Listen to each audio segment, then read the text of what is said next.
Hello everyone and welcome back to the good stuff. We are back at the 1921 World Chess Championship match against Jose Raul Capablanca and Emanuel Lasker. This is game 11. So far Capablanca was able to win 2 games, Lasker was unable to win a single game, so Capablanca is 2 points in the lead, and the Lasker has to start doing something about it, or if he just continues playing the way he played so far. I mean, he played excellent chess, but it was not enough to clinch a full point from the Cuban challenger, and he's gonna have to differentiate his style a bit and try to play a bit more risky. So without further ado, let's check it out. Capablanca with the white pieces, game 11. He opens with d4 with d5 by Lasker, knight to f3, and now e6, and of course c4 and knight to f6. We again enter the queen's gambit declined. Bishop to g5, knight bd7 with e3. The bishop is nicely developed, so you can now close the pawn chain, and bishop to e7 with knight to c3, Lasker castles, and now rook a to c1, and here rook to e8 with queen to c2, preparing bishop to d3 to put pressure on the h7 pawn, with c6 by Lasker. Everything pretty standard. Bishop to d3, and now a trade in the center. D captures on c4, bishop captures, and now knight to d5. Lasker offers a series of trades now. Bishop captures on e7 with rook captures on e7 by Lasker, and now castles by Capablanca. And knight to f8. From f8, the knight will do a good job of defending the h7 square, and now it's Capablanca to move. He develops rook f to d1, and Lasker goes bishop to d7. And Capablanca says that he's not all that happy about Lasker's setup in this position, the rook on e7, bishop to d7. But Lasker has to try something different if he's to get back into this match. So with e4 attacking the knight, and now not knight captures, queen captures. Both Lasker and Capablanca agree that black's chances in this position of something more than a draw are pretty much non-existent. So Lasker retreats to b6. This comes with an attack on the bishop, and it gives him time to develop more pieces. With bishop back to f1 by Capablanca, and now rook to c8. And here Capablanca says it's crucial to prevent c5. So b4 right away, taking the c5 square from black, so c5 is no longer an option. And Capablanca says that he really enjoys his position now. He does have to worry a little, but mainly his plan is to push e5, get the knight over to e4, and then to d6, and then his position will be just excellent. With bishop to e8 by Lasker, freeing up the queens, influence on the d file, and now queen to b3. Capablanca says he can play a4 right away, but he doesn't want to allow queen to d6 to come with an attack on the pawn here. So just first queen to b3. Now queen to d6 would be a weird way to develop the queen, because you can just start a4. You prepare a5, and whatever black plays, let's say you try and control the c file, just a5, you push the knight back, and now you push e5. You push the queen further back, queen e7, now knight e4, and when this knight lands on d6, it's just positionally lost for black.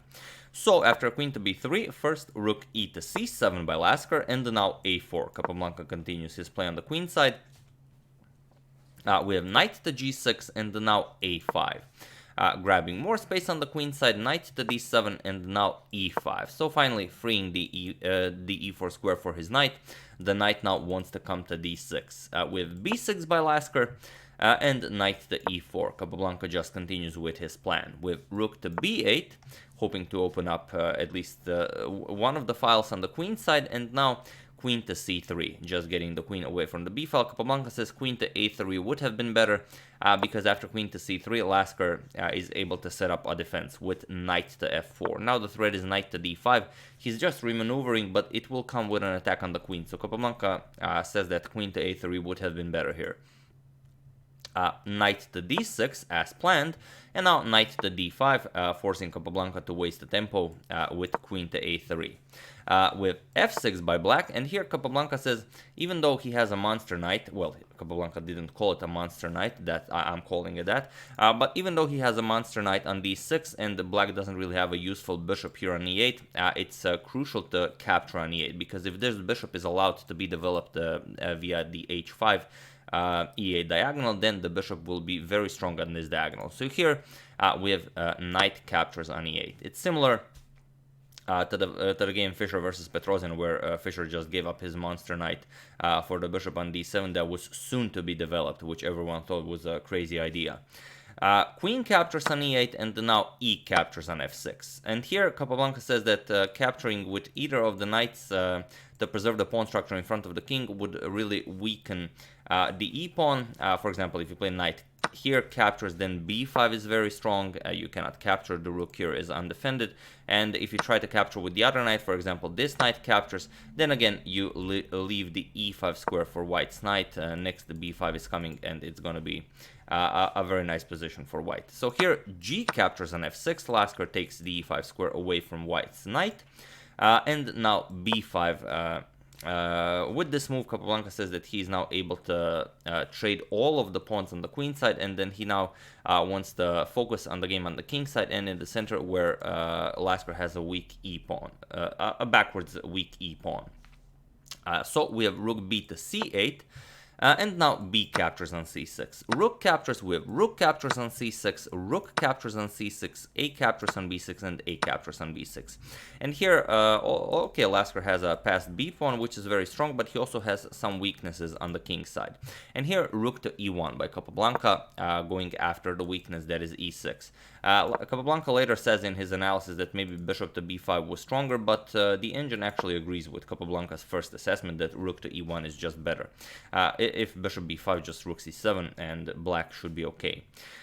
Here we have queen to c8, taking control of the c file as the rook is guarding the e6 pawn, and now comes knight to d2. Capablanca says that this is the only move to allow white to keep the initiative. For example, if bishop b5, then you get rook c3. The queen is under attack, and after the queen moves, now comes knight f8, and the e6 pawn is nicely protected. So here, the game was adjourned. Capablanca sealed knight to d2, and when the game was continued, he still thought that this was definitely the strongest idea on how to continue the game. With knight to f8 by Lasker, now reinforcing the e-pawn, and knight to e4 now. And from here, the knight is a very dangerous piece, putting pressure on a lot of squares. And Capablanca says that maybe you should play h6, take away the g5 square from white's knight, and then kick it away with f5. This is one way to go about it, but it's hard to decide when to actually do this. We have queen to d8 by Lasker, and now just h4. With rook to c7. Again, Capablanca thinks that maybe h6 followed by f5 would have been better. But okay, rook to c7. The rook can now also help out with the defense, but also it can be used on the semi-open g file for attacking. Queen to b3, putting pressure here on the e6 pawn, also on the b6 pawn. With rook to g7, transferring the rook into the attack, and also the queen now and the knight now guard the b6 pawn. With g3 by Capablanca, and now rook back to a7. As the knight will now come under attack, Lasker is ready to defend it with not that, but with rook to a5.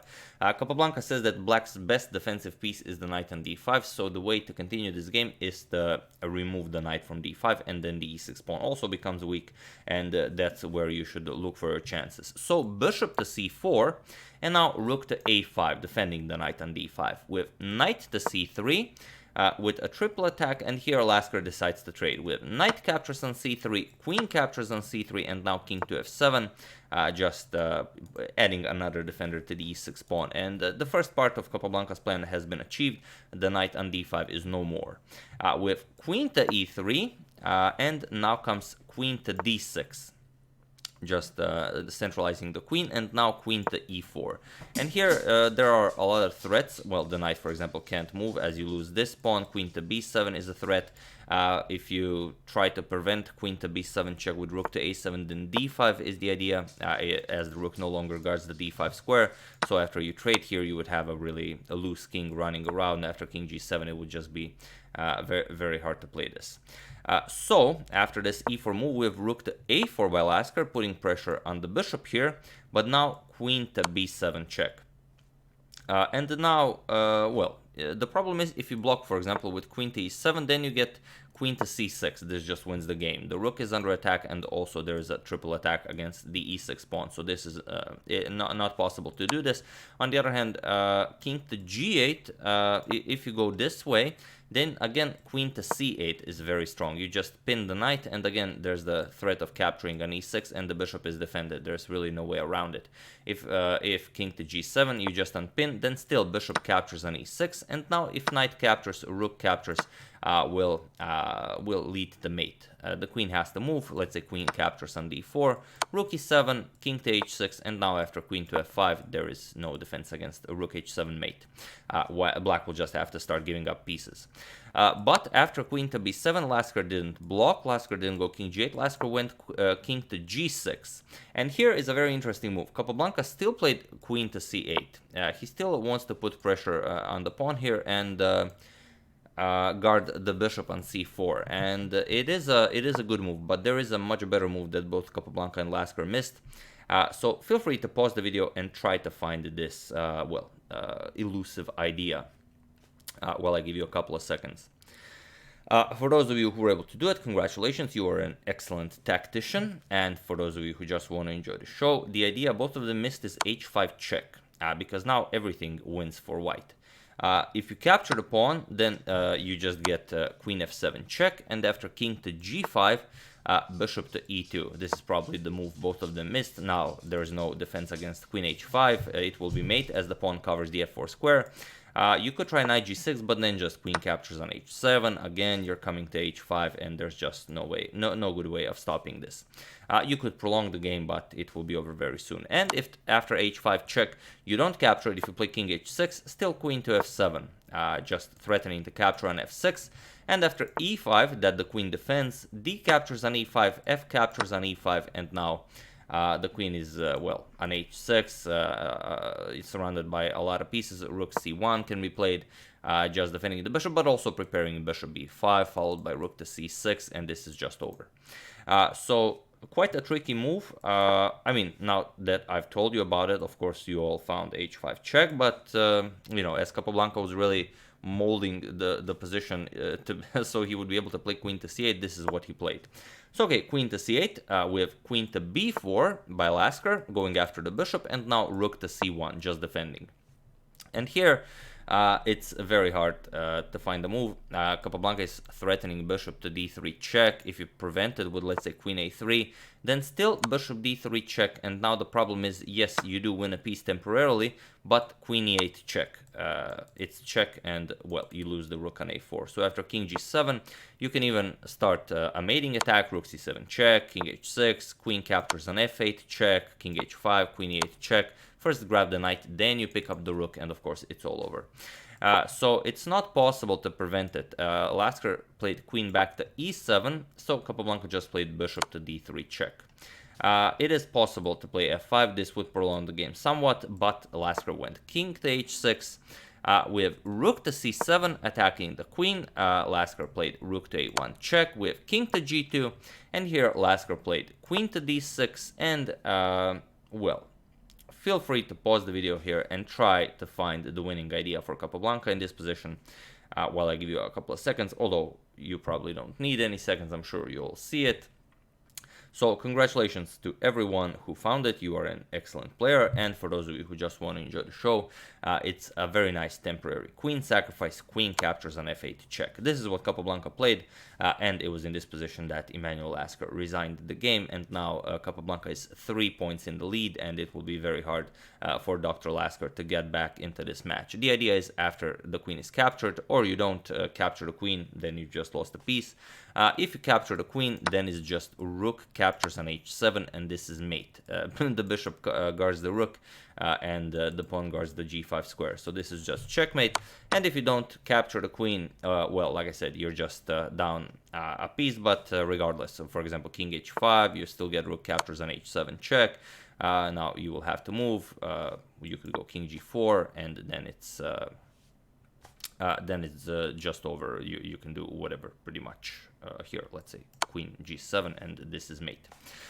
So yeah, after this very nice queen captures on f8, Lasker resigned the game, and like I said, 3 points in the lead, which is huge if you're playing a World Chess Championship match. And well, Lasker will still try to get back into the match, and we are going to see what happens after we continue our Capablanca saga. So that's the game. I do hope you enjoyed it. I would like to thank Jan Tripa and Prahar Maini for contribution to my channel. Thank you a lot. I really appreciate it. As usual, you can check 2 of my previous videos here. Thank you for watching, and I will see you soon. Continuing the Capablanca saga, checking up on your suggestions, and as we usually do here. So thank you all. I will see you soon, and have an excellent rest of your day.